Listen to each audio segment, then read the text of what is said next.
नमस्कार, आप देख रहे हैं जॉन एक्सप्रेस। मैं हूं आपके साथ नेहा मौर्य।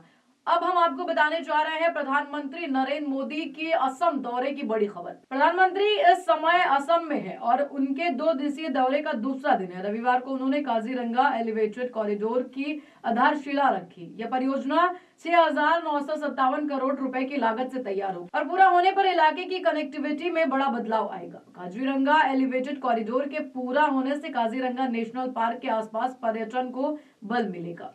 इसके साथ ही व्यापार और औद्योगिक विकास के नए रास्ते खुलेंगे, युवाओं को रोजगार के नए अवसर मिलेंगे और स्थानीय अर्थव्यवस्था को मजबूती मिलेगी। पीएम मोदी ने इस मौके पर जनता को संबोधित करते हुए कहा कि उन्हें फिर काजीरंगा आने का सौभाग्य मिला। काजीरंगा आने का सौभाग्य मिला है। स्वाभाविक है मुझे। उन्होंने ये भी कहा कि 2 साल पहले काजीरंगा में बिताए गए पल उनके जीवन के खास अनुभवों में शामिल है। अपनी पिछली यात्रा याद आना बहुत स्वाभाविक है। 2 वर्ष पहले काजीरंगा में बिताए गए पल मेरे जीवन के बहुत खास अनुभवों में शामिल है। उन्हें काजीरंगा नेशनल पार्क में रात्रि विश्राम का अवसर मिला था और अगले दिन एलिफेंट सफारी के दौरान इस क्षेत्र की खूबसूरती को करीब से महसूस किया। उन्होंने आगे कहा कि असम आकर उन्हें हमेशा अलग ही खुशी मिलती है। साथियों, मुझे हमेशा असम आकर एक अलग ही खुशी मिलती है। उन्होंने बताया कि कल गुवाहाटी में उन्होंने बागुरुम्बा कार्यक्रम देखा। बोजो समुदाय की बेटियों ने इस कार्यक्रम में बागुरुम्बा नृत्य से नया रिकॉर्ड बनाया।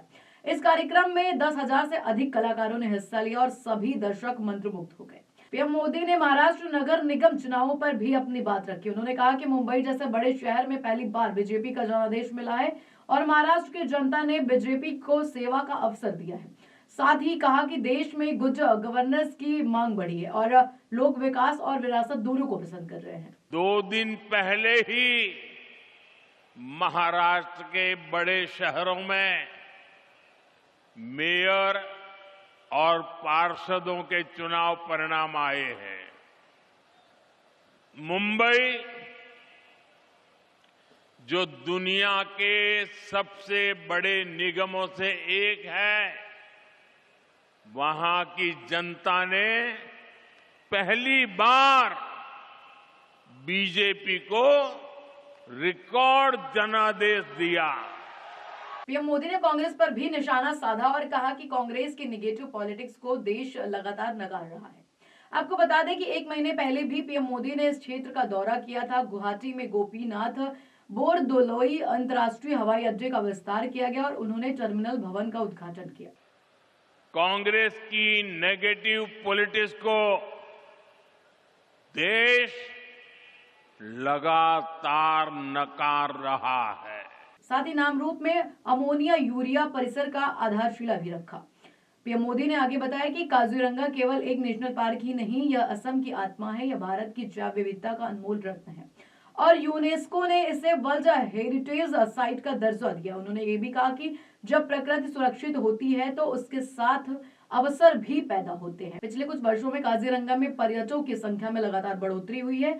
होम स्टे, गाइड सेवाएं, परिवहन, हस्तशिल्प और छोटे व्यवसाय के जरिए स्थानीय युवाओं को नई आय के साधन मिले हैं। कार्यक्रम के दौरान प्रधानमंत्री नरेंद्र मोदी ने नई अमृत भारत एक्सप्रेस ट्रेनों को हरी झंडी दिखाई। गुवाहाटी कामाख्या रोहतक अमृत भारत एक्सप्रेस और दूसरी डिब्रूगढ़ लखनऊ गोमती नगर अमृत भारत एक्सप्रेस। इन ट्रेनों से पूर्वोत्तर और उत्तरी भारत के बीच रेल संपर्क मजबूत होगा और यात्रियों को सुरक्षित व सुविधाजनक यात्रा का अवसर मिलेगा।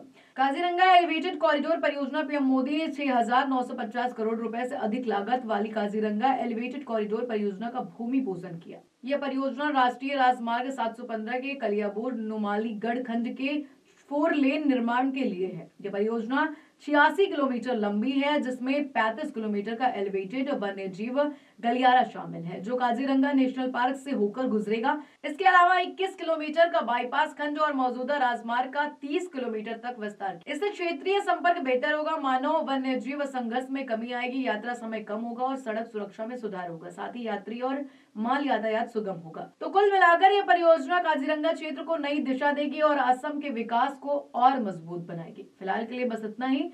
आप बने रहिए जॉन एक्सप्रेस के साथ। धन्यवाद।